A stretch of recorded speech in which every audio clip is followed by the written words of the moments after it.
you can come on stage, right? Okay. 2002, when Ramky came to South Africa, and he walks in the dressing room with a laptop.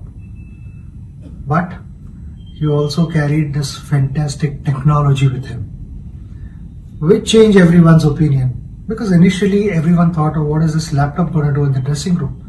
Is the laptop going to teach us how to play cricket? The answer was no. But the technology helped us prepare with more precision. It was not left up to an individual's imagination. Or if somebody is bowling an outswinger, how would the ball travel in the air? Or what would the number 6 batsman play when he's playing a sweep shot? How does he set himself up? All those kind of intricacies were there, visible right in front of our eyes in our team meetings. And our meetings also became more precise, more purposeful. All these things were introduced way back in 2002, and now the whole world is using this technology. Good evening, everybody. Ramky is doing, I think, a great job for the team, not for the team only, for the individual also. I still remember the Pakistan tour. I got some runs in first one international, and after that 4 day, I didn't get any more than 20 runs. And I set out with the Ramky and asked, Ramky, what's going on? Where is my mistake? So Ramky and me sat out for, I think, an hour before the test matches. And he just told me one thing, your feet is too wide, so that's why maybe you are not getting runs and your head is falling. So I correct those mistakes and got triple century. Thanks, Ramky. It helps me a lot. Hi Ramky, how are you? Hope you're doing good. I think in 2003, first time technology was introduced in the Indian dressing room, and after that it kept on improving, and most of the players started believing that technology will make a huge impact in their performances, as well as the teams started using it from the state level to district level to now IPL franchises. You get to see how much technology influence in their performances. So personally, if you ask me, during my injury phase where I have to correct my action, technology played a huge role because I have to remodel my action and I have to come back from my injury. It was a serious back injury and I underwent a surgery. And it was like 6 to 8 months of every day recording my action and finding out what is the correct action which is suitable for my bowling, which is injury free as well. So I have to thank you for all your help and your company's help. It was immense during that tough phase of my career. Hi Ramky, hope you're doing well. Just wanted to say a big thank you to you for your contribution for Indian cricket and also for personally for me as well. You know, whenever I had any sort of problem while playing test cricket or one day cricket or international cricket, you know, you were always there to guide me with your thoughts, and also, you know, it's easier to believe, you know, when you have machines and you can see things, you know, what you're doing in the game, and, you know, those small little things can actually make a big difference. I remember one of the incident, I was bowling in one of the test match and I was bowling a little faster than my normal speed. So Ramky came up to me and he told me during lunchtime, and he said, this is what your bowling speed is at the moment, and you need to slow down a bit. So I was earlier bowling at 93, 94 at that pace, and then suddenly after lunch, you know, I was bowling slightly slower in the air, which was my normal speed, 84 to 86. Then I got 5-wicket haul in that game. So thank you, Ramky. So this was before I joined the Indian cricket team in 2003, and we've been working with the Indian cricket team till today. And we also been working with the Indian hockey team for the last 15 years. So it's been a kind of a journey there. Initially when I started, nobody understood what I was doing. There were a lot of resistance to change. You know, when I started, there was an association where they appointed a committee who's not touched a laptop or a computer. They were asked to evaluate my software. So all those challenges we had to pass through, but once I I had analyzed about 100,000 cricketers in the company of all the top coaches in the world, and spent 13 years with Dennis Lilly. So, learned a lot about fast bowling from him. Same way with all the batting coaches and bowling coaches and keeping coaches. And then, 2003, John Wright met me at, and he wanted me to present to the coaches on how we can transition coaching from naked eye to visual-based coaching. And it was initially meant to be a 45-minute session, and then at the end of the session, he said, everybody loves your topic, so continue for the entire day. He dumped his job on me. And at the end of the day, he said, there is a vacancy with the Indian cricket team. Would you want to join? Money is not great, but. I said, no Indian would refuse our offer. I'm on board, forget about the money, I'm on board. And I joined the team in 2003. And Balaji and I made the debut at the same time. Balaji as a player, me as an analyst. I was the first performance analyst for the team. And from there, it's been a great journey. It's transformed me personally. We try to add more and more value to what we are doing to both the players and the team. Initially, it was more about technique. I was very, very strong on technique, so I had to use that. Then I realized once I joined the team, it is more about winning and winning with data. And we didn't have any data collected. So we set up the back-end data center for collecting data. As Pratik said, we collect about 90 balls, 90 data points per ball, potentially, right? And we started collecting that. Fortunately for us in India, all the cricket matches anywhere in the world is being televised. So we record all those videos, then mine that and extract the data and provide the insights to the team. And for the first time in 2003 in Australia Tour, Steve was lost series. Competitive intelligence was provided to the team.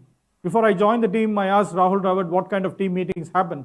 And he said, we all used to assemble in the coach's room, used to order French fries and samosas. Today, all that is banned.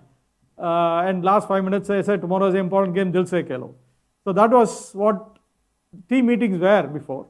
But today, it's become much, much more professional. People ask for data. There are players like Ashwin who push you for more data. And there are players like Umesh Yadav, Jadeja who run away from data. And now you have to serve them in the way they understand. Okay, it's about understanding the learning styles of different people. Some are, acoustic, some are kinesthetic, some are visual in nature.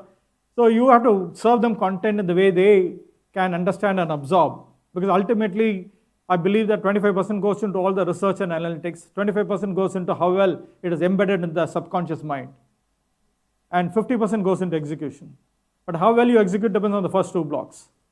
So we did that, and we brought in a lot of changes. Initially, the players were reluctant. When they came in for team meeting, they all used to come, and I told John, half of them don't understand what you're talking because of your accent.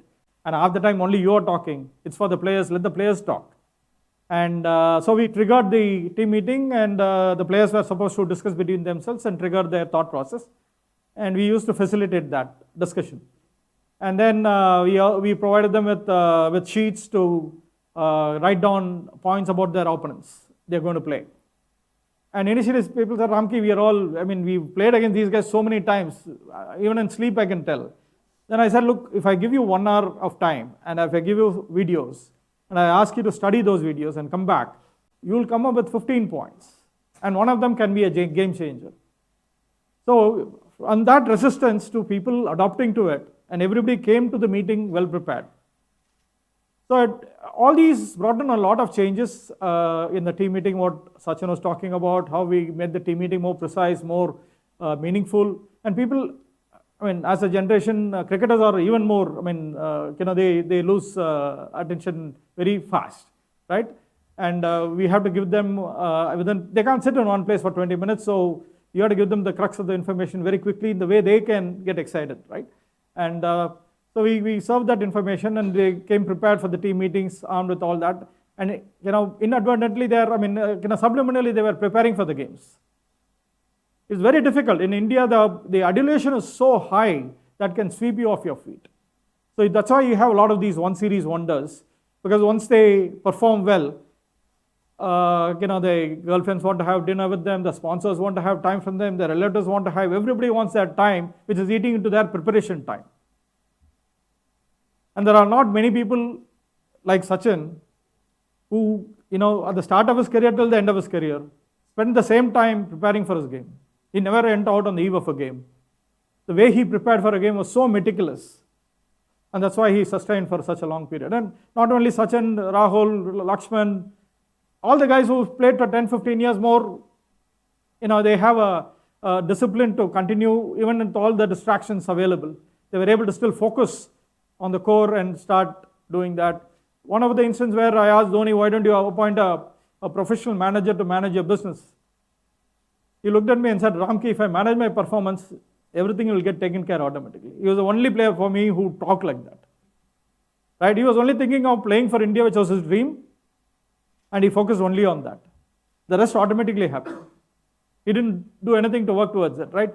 So many lessons learned around that in terms of how you can do that. And now I was able to do all these without any assistance, not much of money, because in those days when I had to purchase something, even a laptop or a mouse pad, they'll say, is Australia buying it? So only if Australia is doing something, you'll follow. You'll never lead.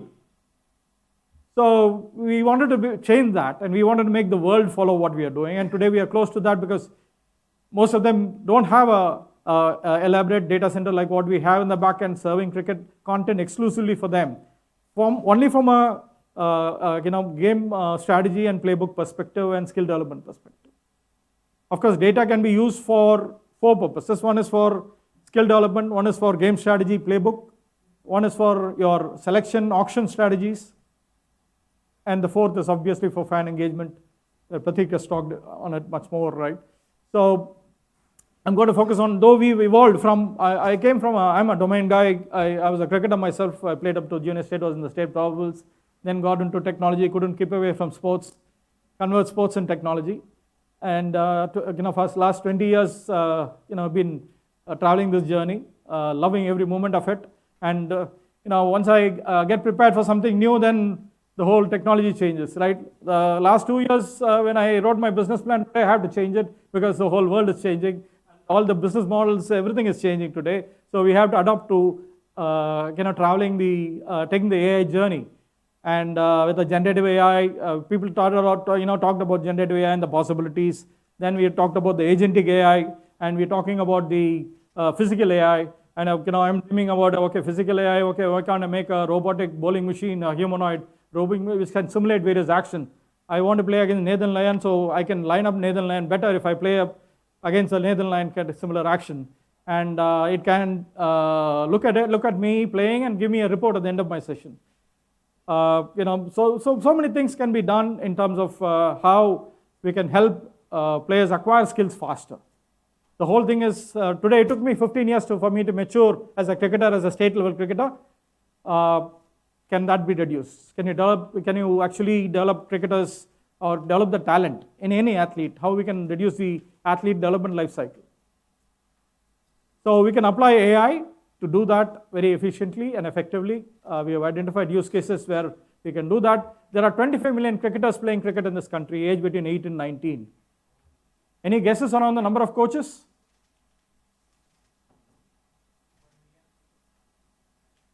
3,000 is the accredited coaches. So even if you take 1:100, it's a very, very high ratio. You're talking about the need of 250,000 coaches. So the number of coaches itself is not there, like in education. Forget about the quality. And most of the coaches are all traditional type of coaching. I'm not saying it's wrong. They're all traditional type of coaching. But how do we unlock the new potential? How do you unlock the new possibilities using AI? So a coach or super coach, Drona, is what we want. We want to build the model, making it a cricket-specific model or a sports-specific model. It can be a coach where you can submit your videos and Drona will analyze it for you and give you feedback, guiding you on a day-to-day basis. So you have a coach, a virtual coach in your phone, guiding you through your streetlight to floodlight journey. So that's part of what is possible on the skill development side. We're also working with the BCCI and IPL and many associations on effectively automating their entire operations workflow, how we can make it automated. We tried optimization in the scheduling and posting and allocation. So about from 1,000 days to 3,300 match days. The tournament got expanded to that, and we optimized the tournament window by only about, it increased only by 20%. And we helped the organizer run the tournament with a small roster size. So it was entirely optimized. A lot of possibilities around that in terms of how agentic AI can play a role in automating those workflows and reducing the cost of operations, reducing the cost of conducting tournaments with a small set of organization. All sports organizations are virtual. They have a very limited size. I think then automation can play a huge role around that. Then the third is we thought, okay, we've been providing analytics support for the team. Why not take it to the fans? So content for fan engagement. So how we can, today the experience, the fan, the way they consume the sport has become very, very different. Everybody wants snackable content. And you want content to be pushed to you.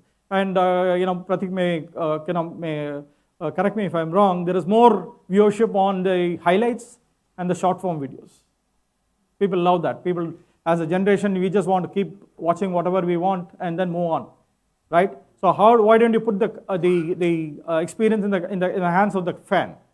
How can you help him consume the game that he enjoys? Okay, he loves. He can watch it the way he wants it.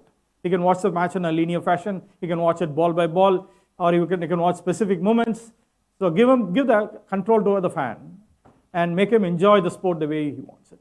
Today, it feels sad that even if I want to watch 1983 World Cup, I'm not able to go and watch anywhere. There is no destination.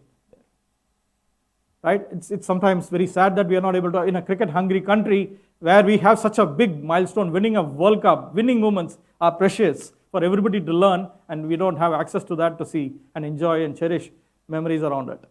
But yeah, I hope things will improve, and there is a lot which can come in, and I'm sure people like Pratik's organizations are doing a lot in terms of how we consume this favorite sport of ours. Anybody who comes into my company, they come with a dream that, okay, if I work for Sportsmechanics, I'll go join the Indian team. That's a journey, because I traveled for about 7-8 years. My colleagues travel for another 12 years. Everybody, they pass on the baton. So when they come in, they say that, okay, I want to go with the teams in the front end. And then I have to bring them down. I said, do you want to serve 15 people, or do you want to serve 1.5 billion people? Cricket fans following cricket digitally, 1.2 billion people. That's what they said. 90% are from India. So with such a huge population hungry for cricket, you give them any cricket, they're going to consume. It's such a passion, right? So I think the kind of possibilities which are coming in today can make the fan engage very differently. Hyper-personalization, how it can be personalized, and the content can be pushed to you, contextual content through the right channel. He may be consuming on Facebook, somebody may be consuming on Instagram, somebody may be consuming on Twitter. And the other thing, it's my personal opinion about owning the fan, right? Today, everybody is outsourcing fan engagement. But imagine if the IPL franchisees are able to build a fan following on their own platforms. They can own the fan, and the valuation will be very, very different when you look at it, and creating a lot more deep sell, upsell opportunities within that. And with all the blockchain and other possibilities, tokenizing the fan, creating a smart community around that, building community in an accelerated manner, and building a smart community, creating a lot more revenue opportunities around that. So with all this, I just want to play one more possibility which I created. I thought, okay, we're going to make a presentation in AI, and we created a video completely made out of AI, and we spent about 30 minutes and got this done. So, I have, Picture this. A jam-packed stadium, lights blazing, fans on the edge of their seats, and a single moment that could define an athlete's career. For centuries, sports have captivated us precisely because of these moments, unexpected, exhilarating, and often determined by a razor-thin margin between victory and defeat. Yet behind these moments of triumph and heartbreak lies a complex web of training, data, strategy and innovation that continues to evolve with every era. Today, we stand at the precipice of perhaps the most transformative era of all, the age of artificial intelligence. At Sportsmechanics, I'm thrilled to share that we're pioneering a revolution that goes beyond incremental gains, reshaping the entire sports ecosystem. We've introduced tools like Droner, the virtual coach, and woven together advanced technologies including 3D biomechanical analysis, wearable sensors for workload monitoring, and comprehensive motor skills testing. These efforts serve as the bedrock of our mission to enable peak performance. Our sights are now set on new-age AI and ML breakthroughs like digital twin and training simulation, real-time player and ball tracking, computer vision-driven biomechanical analysis, and even a physical AI in the form of a humanoid bowling machine that adapts to each athlete's performance nuances. We're also exploring mental training methodologies, leveraging brainwave analytics, stimulating chakras through music, and designing hyper-personalized sessions that reinforce an athlete's mental fortitude. But the impact of AI extends far beyond player development. As creators of the Sports Always platform, we harness over 2 decades of enriched ball-by-ball data for cutting-edge game strategy, amplifying playbook decisions with next-level Gen AI capabilities. Our TrueScore and composite TrueScore tools, combined with AI-driven measurements, are fast becoming indispensable for performance evaluation and talent selection, delivering objective metrics for decision-makers at lightning speed. And it's not just professionals who benefit. Fans around the globe are reaping the rewards of AI-driven commentary, immersive storytelling, automated highlights, AR/VR overlays, and native language chatbots that personalize every match experience. Behind the scenes, our sports ERP has already proven its worth for Indian sports administrators, optimizing operational costs and efficiencies at scale. Now, with agentic AI on the horizon, we are automating tasks like dynamic scheduling and resource allocation, streamlining an entire ecosystem to keep pace with the demands of modern sports. Even marketing is being revolutionized. Programmatic ads, contextual content, fan sentiment analysis, and real-time ad generation deliver unparalleled reach and resonance. Ultimately, this is about so much more than technology. It's about transforming the spirit of sports, creating stadiums that are smarter, broadcasts that are more immersive, and experiences that unite players and fans in brand new ways. From a field where every inch matters to a global stage where every second counts, AI is rewriting the rules. And Sportsmechanics is proud to champion this exciting future. Are you ready for the next era of sports powered by AI? Thank you for joining us. And this is something here, Deloitte and Google worked out a report where they projected sports economy to grow at 130 billion by 2030. Such is the opportunity. I'm glad. We've been waiting for this opportunity for the sports economy to grow in India, and it's not at an industry like in the US or Europe, but it's slowly becoming there. And I see a huge potential in the next 10 to 15 years with the Olympics, trying to be hosted in India, the 2029 Youth Olympics and 2036 Summer Olympics. A lot of development in sports, a lot of investment in sports, a lot of investment in the infrastructure side. When you are developing the infrastructure, you make it as a smart infrastructure. So there's a lot of role play of technology around that to enrich the experience, change the way people train, get into the schools. How do we make all the students aware of their health? So we find out today you can identify, the way you identify talent has become very different, okay? So Tony Roche, coach, he told Leander Pace to shift to doubles because of his height.